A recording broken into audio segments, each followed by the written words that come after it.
Exodus 19, verse 16, 17, 18, 19.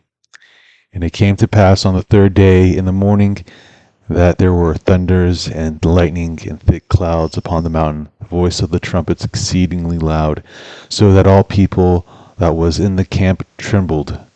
And the mount and Moses brought forth the people out of the camp to meet with God, and they stood at the neither part of the nether part of the mount.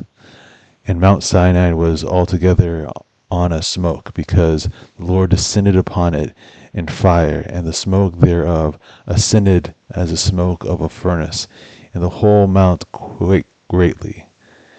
And when the voice of the trumpet sounded loud, and waxed louder and louder, Moses spake, and God answered him by the voice.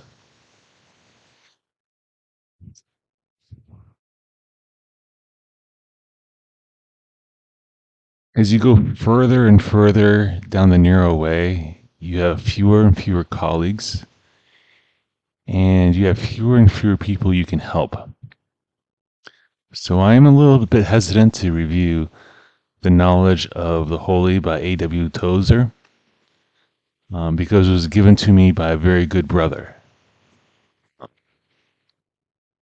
So this is not a review of the entire book, just the counter argument to the first 26 pages. To know the attributes of God. Here's the problem. What is holiness? Example A. What is not? Example B. What is false teaching of holiness? Example C, D, E. Why are they false? It's pretty straightforward, right?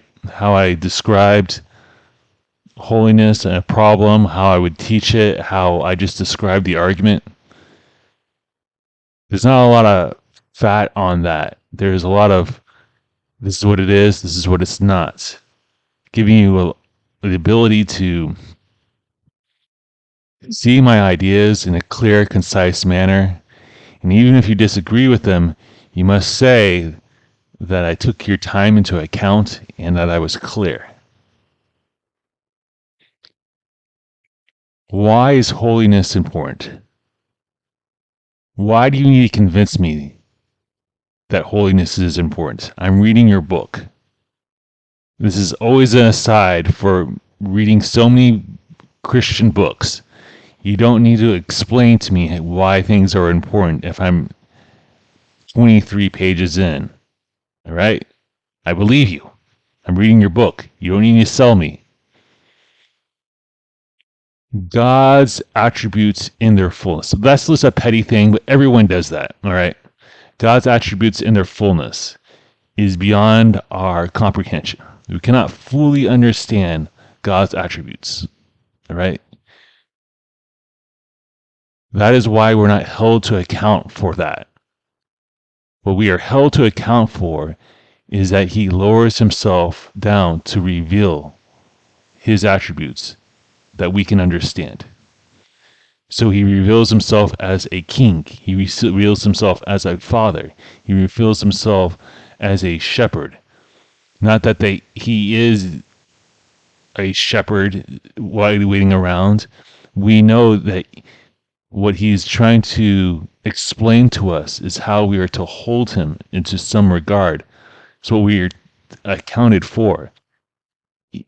He is a master. He is these things that we may understand him and relate to him in a proper manner.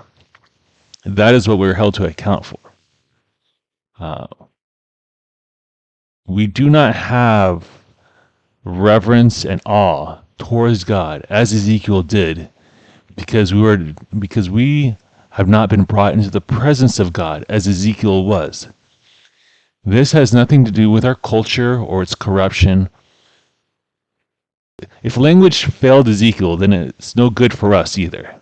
Language is not the problem. Ezekiel did not issue new words or redefine old ones in his description of the presence of God. What we do have are the Psalms and the prophets and the epistles and the gospel and the histories and the law. We have the entire corpus of the Bible. We have the entire counsel of the Word of God. We have our own reasoning. We can zoom in and zoom out.